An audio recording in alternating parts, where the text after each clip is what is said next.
تو حضور علیہ الصلوۃ والسلام نے فرمایا قریب آ جاؤ. وہ قریب ہوئے. حضور نے فرمایا اور قریب آ جاؤ. وہ اور قریب ہوئے. حضور علیہ الصلوۃ والسلام فرماتے ہیں اور قریب آ جاؤ. وہ صحابی رسول کہتے ہیں میں اتنا قریب ہو گیا کہ میرے جو گھٹنے تھے یہ رحمت دو عالم صلی اللہ علیہ وسلم کے مبارک گھٹنوں کے ساتھ لگنے لگے. تو پھر حضور نے فرمایا صحابی بتا تو سوال پوچھے گا یا پھر میں تیرا سوال بھی بتا دیتا ہوں تمہیں جواب بھی عطا فرما دیتا ہوں. تو انہوں نے یہ کہا کہ اللہ کے نبی علیہ الصلوۃ والسلام اگر آپ سوال بھی بتا دیں اور جواب بھی ارشاد فرما دیں پھر تو بڑی بات ہے. آپ نے فرمایا تو جب گھر سے چلا تھا تو مجھ سے سوال پوچھنے کے لیے آیا تھا نا؟ کہنے لگا جی ہاں میں جب اپنے گھر سے چلا تو ایک سوال پوچھنے کے لیے آیا تھا تو پیارے مصطفیٰ کریم علیہ الصلوۃ والسلام نے ارشاد فرمایا تیرا سوال یہ ہے کہ تو خیر اور شر کے بارے میں سوال کرنا چاہتا ہے تو سن لے دنیا میں جو ایمان ہے یہ خیر ہی خیر ہے اور جو کفر ہے یہ شر ہی شر ہے. اللہ تعالیٰ نے جس کو ایمان عطا فرمایا اللہ نے اسے خیر ہی خیر عطا فرما دی ہے. حضرت حذیفہ رضی اللہ تعالیٰ عنہ نبی رحمت صلی اللہ علیہ وسلم کے وہ صحابی ہیں. آپ مدینے سے تھوڑا سا ہٹ کے رہتے ہیں. ایک دن اپنی والدہ کو یہ عرض کرتے ہیں کہ والدہ مجھے آپ اجازت دیں تو میں آج مغرب کی نماز حضور علیہ الصلوۃ والسلام کی اقتداء میں ادا کرنا چاہتا ہوں. آپ کی والدہ نے فرمایا چلیں ٹھیک ہے آپ چلے جائیں لیکن بات یہ ہے کہ جب حضور سے آپ کی ملاقات ہو تو پھر یہ کہنا کہ حذیفہ کی والدہ بھی یہ کہتی ہے کہ میرے لیے دعا کریں اور حذیفہ کے لیے بھی دعا کریں کہ اللہ تعالیٰ ہماری مغفرت فرما دے. صحابہ کا کتنا پیارا عقیدہ ہے. ان کا نظریہ عقیدہ یہ تھا کہ مصطفیٰ جس کے بارے میں دعا فرما دیں رب رد نہیں کرتا بلکہ قبول فرما لیتا ہے.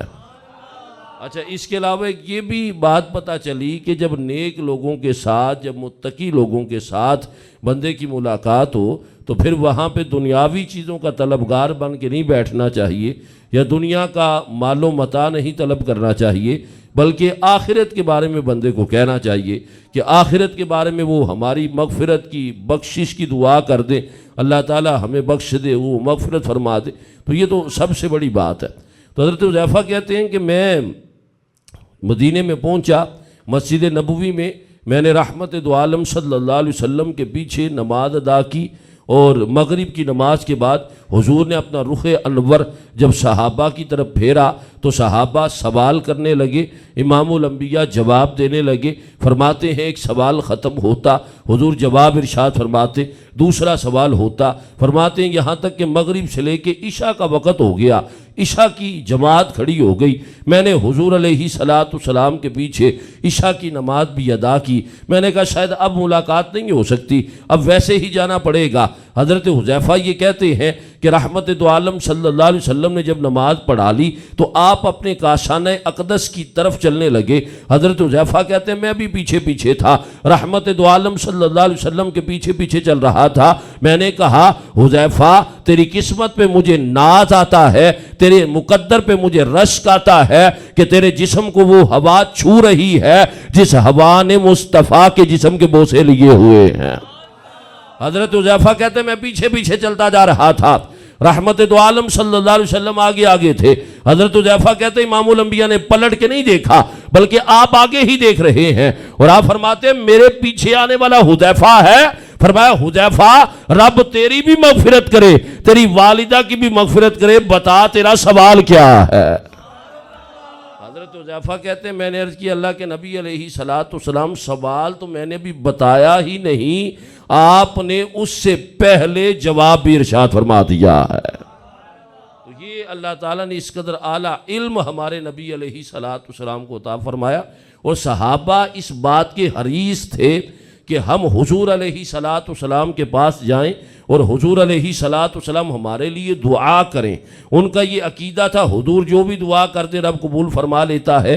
ایک صحابی کے دروازے پر رحمت دو عالم صلی اللہ علیہ وسلم تشریف لے گئے، حضور نے فرمایا السلام علیکم، وہ صحابی دروازے کے پیچھے کھڑے تھے، آہستہ سے جواب دیتے ہیں وعلیکم السلام، لیکن اونچی آواز سے جواب نہیں دیتے۔ حضور کی یہ سنت ہے، آپ نے پھر دوسری مرتبہ سلام کیا، آگے سے جواب نہیں آیا، تیسری مرتبہ پھر حضور نے سلام کیا، لیکن ان صحابی نے اونچی آواز سے جواب نہیں دیا۔ پھر حضور وہاں سے پلٹ آئے، فرمایا شاید گھر میں کوئی نہیں ہے، اس وجہ سے کوئی باہر نہیں آتا، یہ جواب نہیں دیتا۔ اور وہ صحابی جب حضور پلٹ کے آئے، وہ صحابی پیچھے پیچھے دوڑتے ہوئے آئے۔ میں نے کہا کسی کے گھر میں حضور آئیں اور اس کو پتہ نہ چلے؟ وہ صحابی عرض کرتے ہیں اللہ کے نبی علیہ صلاۃ والسلام آپ میرے گھر کے پاس تشریف لائے تھے، اندر نہیں تشریف لائے۔ حضور نے فرمایا میں تو سلام کر رہا تھا، جواب تو نہیں دیتا تھا۔ عرض کی آقا میں جواب دے رہا تھا، لیکن اونچی آواز سے اس وجہ سے نہیں جواب دیتا تھا، اگر پہلی مرتبہ میں اونچی آواز سے جواب دے دیتا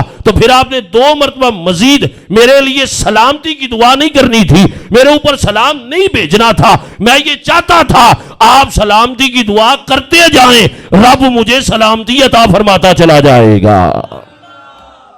تو دیکھیں صحابہ کا کتنا پیارا عقیدہ ہے۔ تو یہ صحابہ ہی وہ ہیں کہ جنہوں نے جاگتی آنکھوں سے مصطفیٰ کا دیدار کیا ہے۔ تو پھر جو نبی کے صحابہ ہیں ان کا بھی بندے کو باادب رہنا چاہیے، اور جو حضور علیہ صلاۃ والسلام کے اہل بیت اطہار ہیں ان کا بھی بندے کو باادب رہنا چاہیے۔ بحمدہ تعالیٰ سنیوں کا ایسا پیارا عقیدہ ہے، ہمارے سامنے صحابہ کا ذکر کیا جائے ہمیں پھر بھی خوشی ہوتی ہے، اہل بیت کا ذکر کیا جائے رب پھر بھی خوشی عطا فرما دیتا ہے۔ تو ایک اس کا اور معنی والضحیٰ واللیل اذا سجا، ایک تیسرا معنی علماء نے یہ کیا کہ رحمت دو عالم صلی اللہ علیہ وسلم کے چہرے کی رب نے قسم یاد فرمائی ہے۔ حضور علیہ صلاۃ والسلام کا چہرہ کیسا ہے کہ جو دیکھتا ہے وہ دیکھتا ہی رہ جاتا ہے، اور جس نے نہیں دیکھا وہ دیکھنے کے لیے تڑپتا ہے۔ دنیا میں کسی کے اتنے چاہنے والے نہیں ہوں گے، اور اتنا وقت گزر جانے کے بعد بھی اگر کسی کے اتنے چاہنے والے ہیں تو دنیا میں اور کوئی شخصیت ایسی نہیں ہے جیسا مقام اور مرتبہ رب کعبہ نے ہمارے نبی کو عطا فرما دیا ہے۔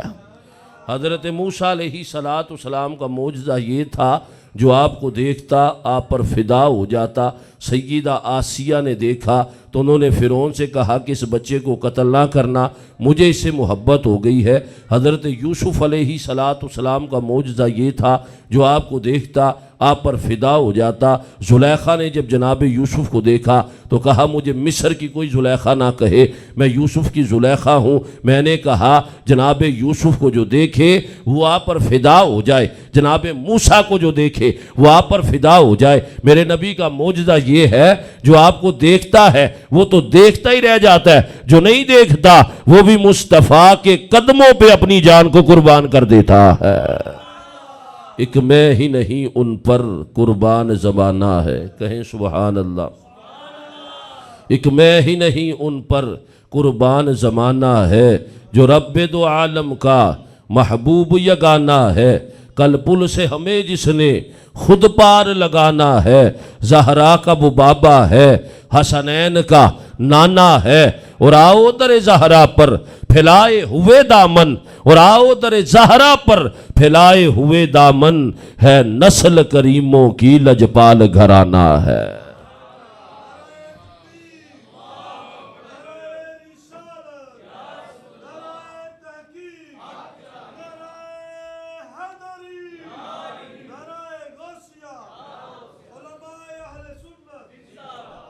اور میرے نبی علیہ الصلاۃ والسلام کو جس نے دیکھا، ابو جہل بدبخت قسم کا آدمی تھا، تو وہ کیا کرتا تھا کہ کسی نہ کسی کو بلا کے تو حضور علیہ الصلاۃ والسلام کے پاس بھیجتا اور یہ کہتا کہ جا کے میرے بھتیجے کا علاج کرو، شاید یہ جس دین کی دعوت دیتا ہے اس دین سے واپس آ جائے، اس دین کو چھوڑ دے اور جو ہمارا دین ہے اسی کی تبلیغ کرنا شروع کر دے۔ ایک طبیب شخص آیا حکیم آیا جنہوں نے بعد میں اسلام قبول کیا تھا، وہ کہنے لگے کہ مجھے ابو جہل نے کہا کہ تو نے میرے بھتیجے کا علاج کرنا ہے، لیکن کنڈیشن یہ ہے نہ تم نے ان کے چہرے کو دیکھنا ہے، نہ ان کی نبض پکڑنی ہے، نہ ان کی آواز سننی ہے۔ وہ کہنے لگا میں تو ابو جہل کو بڑا سمجھدار سمجھتا تھا، لیکن بات یہ بیوقوفوں والی کرتا ہے۔ آج بھی جو ماڈرن میڈیکل ہے وہ یہ کہتی ہے if you want to diagnose the disease of any patient you have to catch the pulse of patient, you have to listen the voice of patient, you have to see the facial expression of patient. Without all these things you cannot diagnose the disease of any patient. اگر کسی مریض کی بیماری کی تشخیص کرنی ہے یا اس کی نبض کو پکڑو یا اس کے چہرے کو دیکھو یا اس کی تم آواز سنو، اس کے بغیر مرض کی تشخیص نہیں ہو سکتی۔ اس نے ابو جہل سے کہا تو مجھے سمجھدار لگتا تھا لیکن کیسی بات کرتا ہے، اگر میں نے نبض بھی نہ پکڑی، چہرہ بھی نہ دیکھا اور ان کی آواز بھی نہ سنی تو پھر میں ان کا علاج کیسے کر سکوں گا؟ ابو جہل کہتا ہے بات تیری ٹھیک ہے، بڑے بڑے طبیب آئے جب جاتے ہیں ہمارے ہوتے ہیں، لیکن جب مصطفیٰ کا چہرہ دیکھ لیتے ہیں پھر ہمارے نہیں رہتے، مصطفیٰ کا کلمہ پڑھنا شروع کر دیتے ہیں۔ کہا میں نے اسی وجہ سے کہا کہ جب تو نے جانا ہے نہ ان کے چہرے کو دیکھنا ہے، نہ ان کی آواز کو سننا ہے، اور نہ ہی اس کے علاوہ تو نے ان کی نبض کو پکڑنا ہے۔ وہ شخص یہ کہتا ہے میں نے ابو جہل کے کہنے پر عمل کیا اور میں نے اپنے کانوں میں روئی دے لی اور میں نے اپنی آنکھوں کو جھکا لیا۔ اب بات بڑی توجہ طلب ہے، وہ یہ کہتا ہے میں حضور علیہ السلام کی بارگاہ میں پہنچا، میں نے امام الانبیاء سے کلام کیا، امام الانبیاء نے جواب دیا۔ کہا جب تھوڑا سا کلام حضور نے کیا تو وہ کلام میرے کانوں کے ذریعے میرے دل میں اتر گیا۔ میں نے کہا جب تھوڑے کلام کا یہ عالم ہے تو پھر زیادہ کلام کا کیا عالم ہوگا؟ جب بن دیکھے یہ بات ہے تو دیدار کا کیا عالم ہوگا؟ وہ یہ کہتا ہے میں نے کانوں سے روئی کو نکالا، نگاہوں کو اٹھایا، مصطفیٰ کا چہرہ دیکھ کر میں نے مصطفیٰ کا کلمہ پڑھنا شروع کر دیا ہے۔ وہ کمال حسن حضور ہے، کہیں سبحان اللہ۔ وہ کمال حسن حضور ہے کہ گمان نقص جہاں نہیں، یہی پھول خار سے دور ہے، یہی شمع ہے کہ دعا نہیں۔ میں نثار تیرے کلام پر ملی یوں تو کس کو زبان نہیں، وہ سخن ہے جس میں سخن نہ ہو، وہ بیان ہے جس کا بیان نہیں۔ تیرے آگے یوں ہے دبے لچے فصحا عرب کے بڑے بڑے، کوئی جانے منہ میں زبان نہیں بلکہ جسم میں جا نہیں۔ کروں تیرے نام پہ جا فدا، نہ بس ایک جا دو جہاں فدا۔ کروں تیرے نام پہ جا فدا، نہ بس ایک جا دو جہاں فدا۔ دو جہاں سے بھی نہیں جی بھرا، کروں کیا کروڑوں جہاں نہیں۔ ہمارے نبی علیہ السلام کی شان تو اتنی اعلیٰ ہے، وہ کسی پنجابی کے شاعر نے کہا تھا جنہ ویکھیا نہیں او پے کرن گلاں، کہیں سبحان اللہ۔ جنہ ویکھیا نہیں او پے کرن گلاں، جنہ نے ویکھے آئے او تے بول دے نہیں، جڑے محرم راز حقیقت دے اور راز حقیقت دے کھول دے نہیں۔ حضور علیہ السلام کے مبارک چہرے کا کیا کہنا۔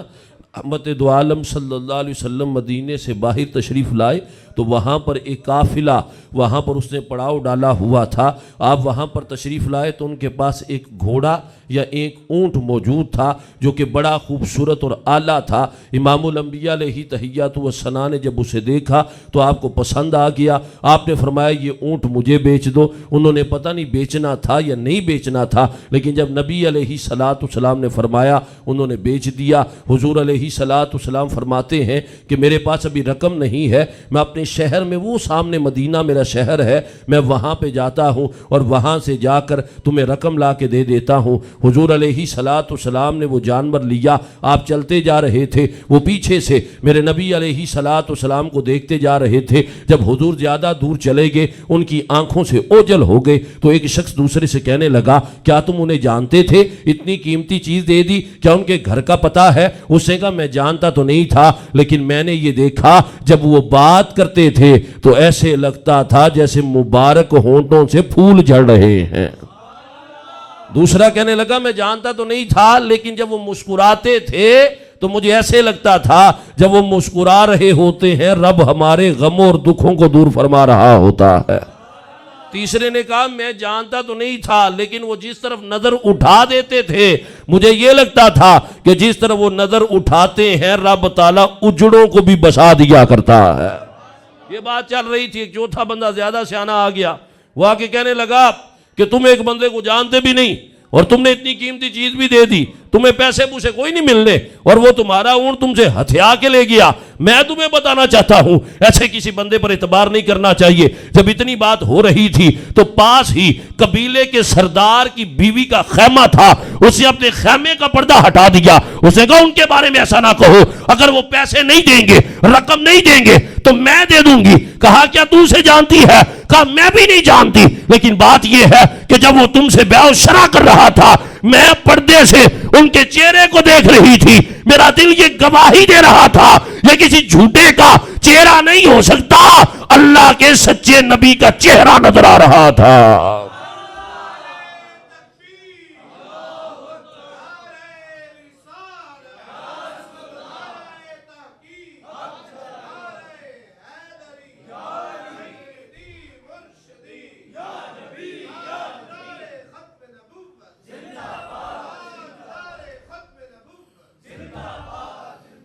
پھر وہ کہتی ہے فقط یہ نہیں، میں نے ان کے چہرے کو بھی دیکھا، ان کا چہرہ جب دیکھا تو میرا دل یہ گواہی دیتا تھا کہ وہ سچے نبی ہے، جھوٹا بندہ ایسا چہرے والا ہو ہی نہیں سکتا۔ اس نے کہا پھر میں نے یہ بھی دیکھا جہاں جہاں پر وہ جا رہے تھے آسمانوں پر ایک بادل کا ٹکڑا تھا، جہاں پہ چل کے وہ جاتے تھے وہ ٹکڑا بھی ان کے ساتھ ساتھ چلتا تھا، لوگوں پہ دھوپ ہوتی تھی لیکن رب تعالیٰ ان پہ بادل سے سایہ فرماتا چلا جا رہا تھا۔ وہ ایک شاعر بڑی پیاری نبی رحمت صلی اللہ علیہ وسلم کی وہ آپ کے اوصاف بیان کرتا ہے، کہتا ہے ان کا نام لبوں پہ جب آ جائے، سارے ایک مرتبہ کہیں سبحان اللہ، جس نے ابھی تک نہیں کہا وہ بھی کہے سبحان اللہ۔ ان کا نام لبوں پہ جب آ جائے میٹھا میٹھا منہ ہو جائے، ان کے بول بہاروں جیسے اور اصحاب ستاروں جیسے، ان کے جیسا اور نہ کوئی، ان سے بچھڑ کے لکڑی روئی، جب وہ سیر کو جایا کرتے بادل ان پہ سایہ کرتے۔ ہمارے نبی علیہ السلام کی کیا شان، اللہ اکبر۔ حضرت انس بن مالک رضی اللہ تعالیٰ عنہ، آپ وہ صحابی ہیں کہ آپ کی والدہ ہیں ام سلیم، وہ بھی حضور کی صحابیہ ہیں، آپ کے ستیلے والد ہیں ابو طلحہ، وہ بھی صحابی ہیں، اور آپ کے چچا بھی صحابی ہیں، آپ کے بھائی بھی صحابی ہیں۔ آپ جس گھر میں پیدا ہوئے اتنے مقدروں والے ہیں کہ صبح بھی آپ کے گھر ذکر مصطفیٰ ہوتا ہے، دن کو بھی آپ کے گھر ذکر مصطفیٰ ہوتا ہے، شام کو بھی آپ کے گھر ذکر مصطفیٰ ہوتا ہے۔ سنی لہجے میں کہوں تو یہ کہنا پڑتا ہے انس بن مالک کا وہ گھر ہے جہاں پر صبح بھی میلاد مصطفیٰ ہوتا ہے، شام کو بھی میلاد مصطفیٰ ہوتا ہے۔ حضرت انس بن مالک نے بچپن سے جب کسی کے بارے میں سنا ہونا تو پھر وہ اس کی اہمیت اور اس کی جو امپورٹنس ہوتی ہے وہ ذہن میں اور زیادہ ہوتی ہے۔ حضرت انس کہتے ہیں میں تھوڑا سا بڑا ہو گیا تو مجھے میری والدہ لے کر رحمت دو عالم صلی اللہ علیہ وسلم کی بارگاہ میں چلی گئی اور عرض کی آقا اسے آپ اپنے پاس رکھے، اس سے آپ کوئی کام وام کروانا ہو تو کروا لیا کریں۔ حضرت انس وہ مقدروں والے صحابی ہیں، یقین جانیے میں جب یہ بات پڑھتا ہوں تو میرے دل میں اتنا سکون ملتا ہے۔ حضرت انس وہ صحابی ہیں جنہیں امام الانبیاء اپنا بیٹا کہہ کر پکارا کرتے تھے۔ حضور نے کئی مرتبہ فرمایا یا بنیا، اے میرے بیٹے۔